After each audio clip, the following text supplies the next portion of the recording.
আসসালামু আলাইকুম, সবাইকে স্বাগত আমার FB page study corner with Mahi এবং ইউটিউব চ্যানেল আর্টিস্টিক ফেবল থেকে। আশা করি সবাই খুব ভালো আছেন।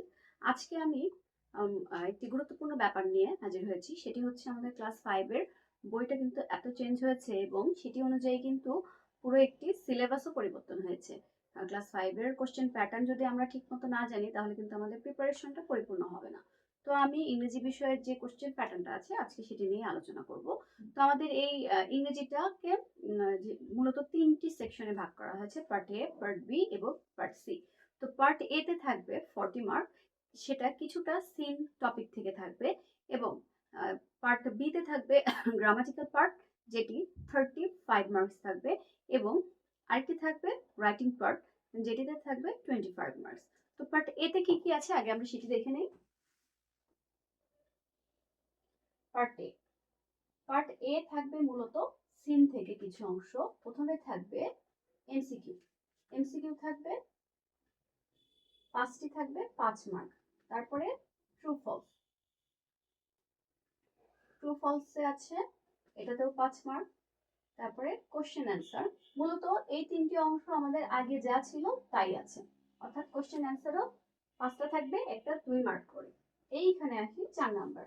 4 নাম্বারে কিন্তু আমাদের আগে ছিল শর্ট কম্পোজিশন, যেটা আমরা প্যাসেজের উপর ডিপেন্ড করে কিছু আইডিয়া নিয়ে লিখতে পারতাম, কিন্তু এখানে মজার একটি জিনিস ব্যবহার করা হয়েছে, সেটি হচ্ছে অ্যান্টোনিম। তো অ্যান্টোনিমটা কি জিনিস? অ্যান্টোনিম মূলত আমরা এটাকে কিন্তু সবাই চিনি, বাট এই নামে চিনি না। অ্যান্টোনিম হচ্ছে বিপরীত শব্দ। আমরা যেটিকে অপোজিট ওয়ার্ড হিসেবে চিনি, সেটি হচ্ছে এখানে অ্যান্টোনিম। সেটি থাকবে 5টি, থাকবে এক একটি। 5 নম্বরে হচ্ছে ম্যাচিং। এখন ম্যাচিংটা এর আগেও আমরা করেছি, ম্যাচ এ কলাম থেকে বি কলামে যে ম্যাচিং থাকে, এটি চলে আসবে কত? 5 মার্ক। এবং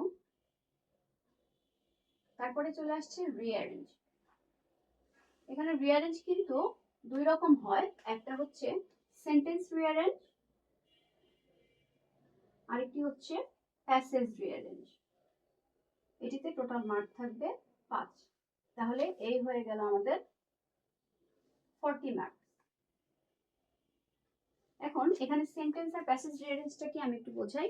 সেন্টেন্স রিঅ্যারেঞ্জ হচ্ছে কিছুটা জাম্বল ওয়ার্ডের মতো, যেমন আমরা যদি এলোমেলো শব্দকে একটি সাজিয়ে অর্থপূর্ণ বাক্য তৈরি করি, সেটি হচ্ছে সেন্টেন্স রিঅ্যারেঞ্জ। এবং প্যাসেজ রিঅ্যারেঞ্জ হচ্ছে আমাদের 5 থেকে 6টি বাক্য দেওয়া থাকবে, সেখান থেকে আমাদের এলোমেলো বাক্যগুলোকে সাজিয়ে একটি অর্থপূর্ণ প্যাসেজ তৈরি করতে হবে, সেটি হচ্ছে প্যাসেজ রিঅ্যারেঞ্জ। এই ছিল আমাদের পার্ট এর অংশ। এখন আমরা চলে যাই পার্ট বি তে। আমাদের গ্রামার থাকবে 35 মার্কস। তো এখানে 7 নম্বরে থাকবে ইউজিং আর্টিকেলস। ইউজিং আর্টিকেলস, এখানে আর্টিকেলস অথবা আরেকটি আছে ইউজিং অ্যাপ্রোপ্রিয়েট ওয়ার্ডস, মানে fill in the gap. Fill in the gap with appropriate words.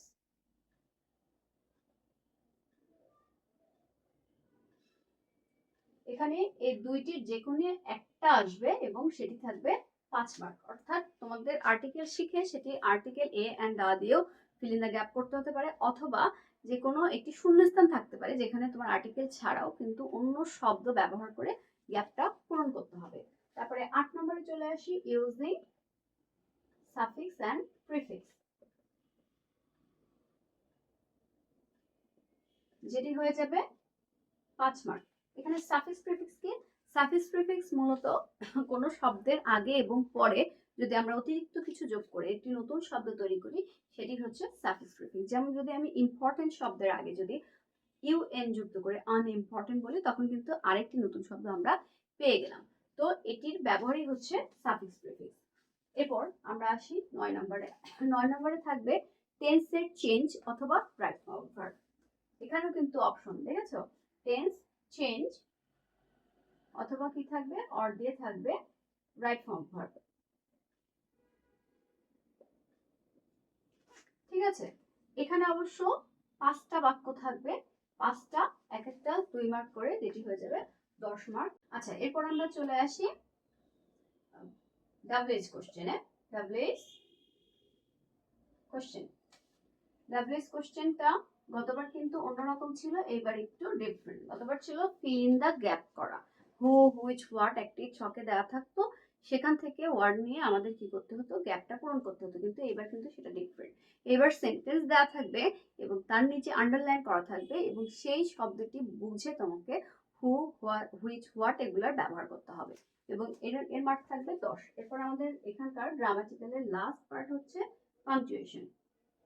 Punctuation মার্কও তোমরা গতবার করেছো, তবে এখানে দুই রকম ধরন থাকবে, হয় সেন্টেন্স থাকবে আর না হলে কি থাকবে, প্যাসেজ থাকবে।